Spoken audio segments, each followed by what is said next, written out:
Morning, Instagram. Getting ready to be afternoon. Gonna do my live with Mark Walters over on Facebook. I might take a clip or two and repost that at YouTube or here at the Instagram in a little while. But it is Monday. We had kind of a quiet weekend down here in Florida. But I have been getting a lot of private messages, text, comments, things like that in regard to this whole idea of responsible rebellion and the idea that freedom involves risk, that we know there is a risk of a virus, that it is real, that we have dramatically adjusted our lifestyles and obviously our economy and our country over the last 4 to 6 weeks, maybe 2 weeks, depending on where you are, when the stay-at-home orders and things like that, the essential designation for businesses, and a lot has changed. What has definitely changed over the last 8 weeks is our knowledge and our understanding of what's going on. Do we have all the answers? Absolutely not. But I wanted to go live before the scheduled live event with Mark and just kind of pay attention to the comments there. I have a lot of friends, followers, audience members, whatever, people who like 3 months ago were supporters, let's say, and almost to the point of, yeah, Rob's a guy that makes sense. I like what Rob says. Rob's reasonable. Rob's rational. Rob's not a reactive person when it comes to the political issues. You know, for 20 years, I've been involved in one way or another, longer than that really, in gun rights advocacy.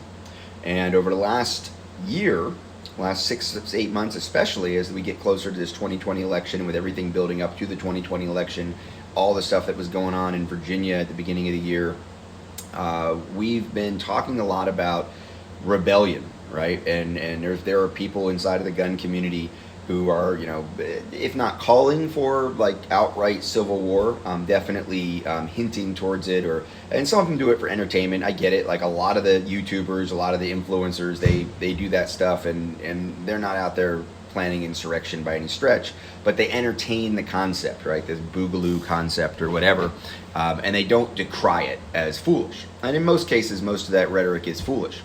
So having said that, and really held that position for a long time, I've been asked over and over and over again, you know, well, when is enough, Rob? You know, when are you going to stand up, and when are you going to say, you know, it's really time to not comply? Because I think, you know, when you're standing there pounding a podium saying, I will not comply, but you have a concealed carry permit and you're not running around with an unregistered SBR, you're complying. And yeah, you sort of look a little bit silly. Now, if you're saying future tense, there's a time that will come when I will not comply, cool, I'm with you.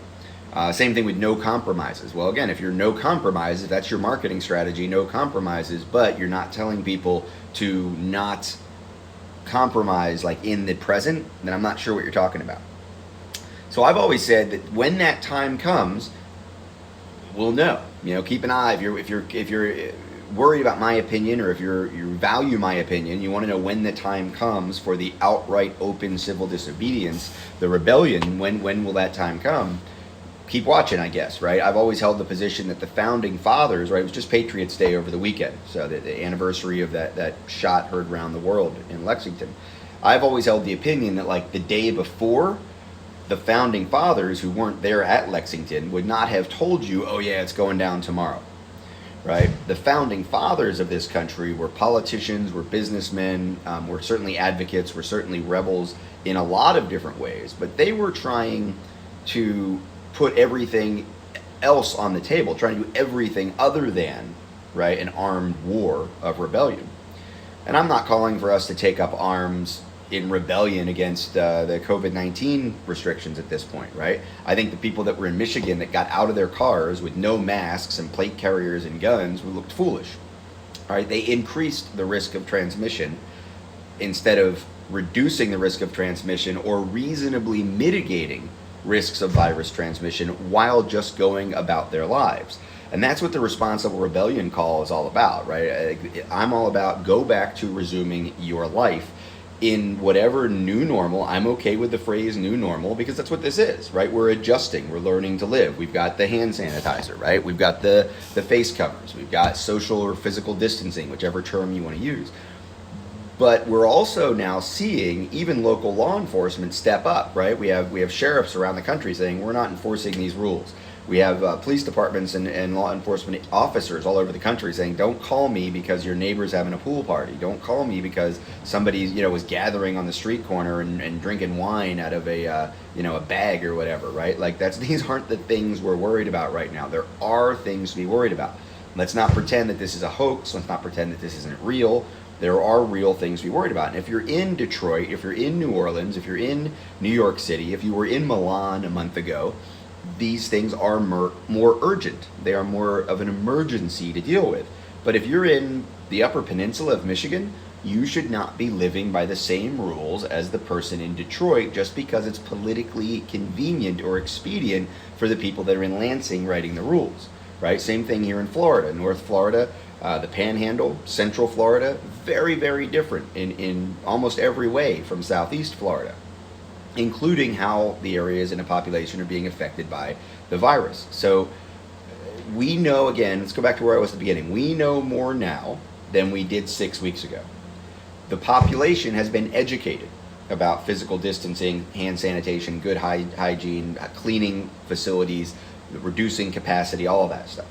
So my position at this point is, if we can go to Walmart, if we can be trusted to go to Walmart, we should be able to be trusted to go to the florist or the comic book shop or the store in the strip mall next to the Walmart that's selling some of the same things the Walmart is.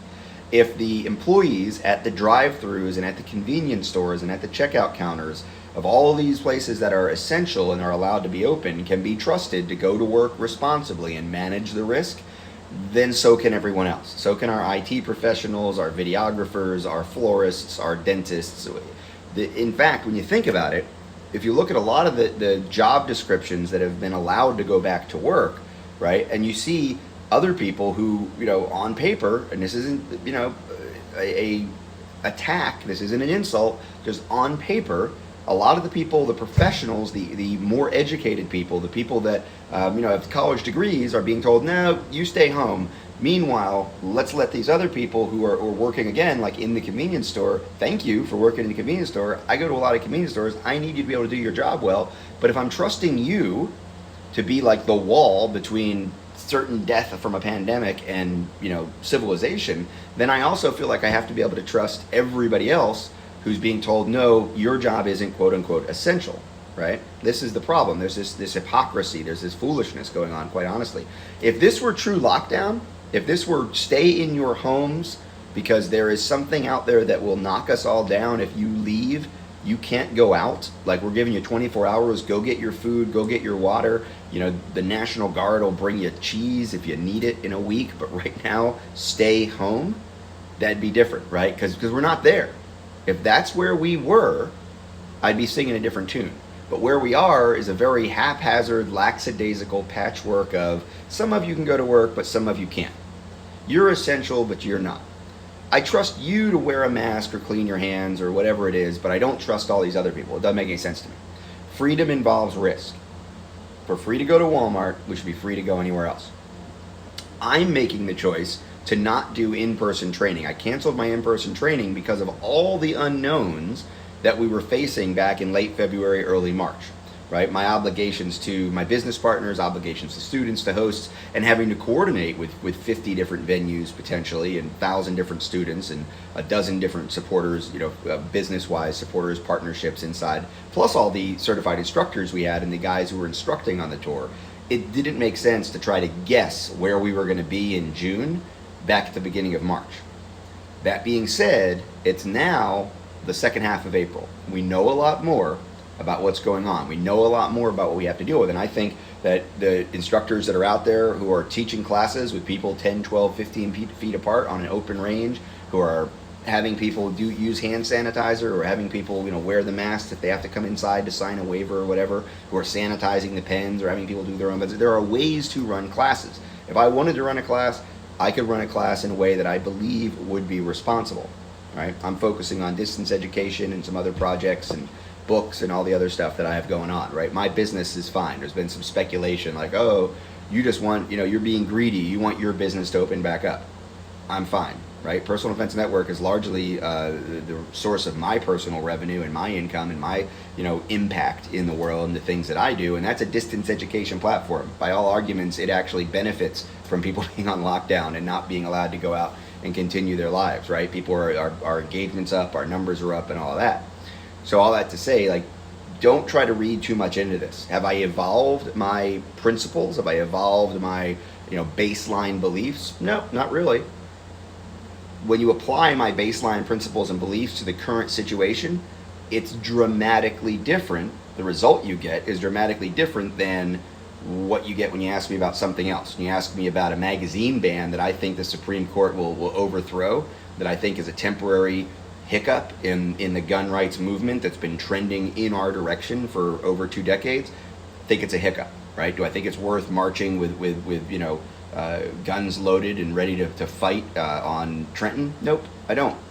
Do I think that right now we should be thinking about marching with guns loaded, ready to fight on our state capitals because of restrictions? Nope.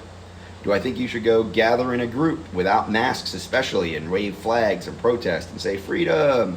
Nope. Do I think this is a hoax from the UN or the WHO or some cabal hiding, in Switzerland? Nope. I do think you should be able to open your businesses if you want to. I think you should use hand sanitizer. I think you should understand the risks in your environment and make good choices. America is the land of the free. It also means it's the land of risks, right? When I travel around the world, I see a lot of places that are incredibly more risk averse than America generally is. You get places like Iceland where they're like, hey, there's a geyser, try not to fall in, right? They pretty much accept risk at a much higher level than we do in a lot of ways, right? So there's a sliding factor of risk aversion that human beings have and that cultures have and that societies have. Generally, America usually isn't afraid of risk. We usually accept challenges, we rise to the occasion, we rise to the challenge of mitigating risks that we must accept and we must push through. Right? This isn't going away anytime soon. All of my friends, very educated people, smart people, compassionate people, empathetic people who say, well, we just need testing. If we had testing, then Rob, everything you're saying makes sense. Testing could be months away. That's the problem, right? Reliable, widespread testing. And then where does the testing go? Does the testing go to the places that are most affected? Or does the testing go to the places that are least affected where you could test people and get them back to work theoretically much quicker, right? And then if you're going to put it places where it's most affected, and you go into New York, you go into Detroit, you go into New Orleans, there are some huge socioeconomic demographic differences in those areas. So, are you gonna go into the hood and you're gonna test everybody that are the baseline frontline workers that have to get back to work? Or is it gonna be more of the professionals and the elites that get tested first? Because you're not gonna have enough tests to test everybody in Detroit on the same week. And now you're asking for more social unrest and more angst. And that's what's happening all over the country. So the last thing I'm gonna say about this before I go get ready for the Armed American Radio piece is I'm getting some criticism for inciting rebellion, and then I'm getting sent pictures of like the people in Michigan are the obvious ones, right? Like, look at these guys, they're crowding, they're up there with guns, they're waving flags, they don't have face masks, like they're obviously acting foolishly, Rob, and that's the kind of stuff that you're inciting. I've been distancing myself from foolish rebellion for 2 decades plus in the gun industry. I can distance myself and separate the responsible rebellion movement from foolish rebellion and reckless behavior in this movement just as easily. Don't conflate the two. The guys that are going to be foolish, they're going to go out and be foolish anyway. And if we sit in our homes and say, hey, stop doing that, you foolish people over there, we're not going to have any impact. Right? So me saying to the people that are on the fence who are sitting around saying my business is failing, my local businesses are failing, my community is suffering. There's not just an economic thing here, but there's a way of life thing here. There's a mental health thing here. There's a societal health thing here that we need to get moving again. I'm saying, yeah, you're right. We can do it. We can accept the risks. We can mitigate them. And to be quite honest, for everybody who's saying, well, I don't trust my neighbor to do the right thing, that's exactly what they've been telling us about gun control forever. Yeah, sure, if somebody gets training and if somebody has a permit and if somebody's allowed and if somebody proves and if somebody... That's not what the Constitution says. It's not what the Bill of Rights says. If you don't trust your neighbors, shame on you. You should have been a better neighbor. You should have had more impact on people. You have the opportunity now to be a leader, to be an educator, to set the example, to do the right things so that we can mitigate this risk and move forward responsibly. And if your neighbor is not behaving well, have a chat with him. Don't sit in your house afraid of his foolishness. And certainly don't blame the fact that there are fools in our culture for the reason that no one else can be trusted to be smart. Talk to you later.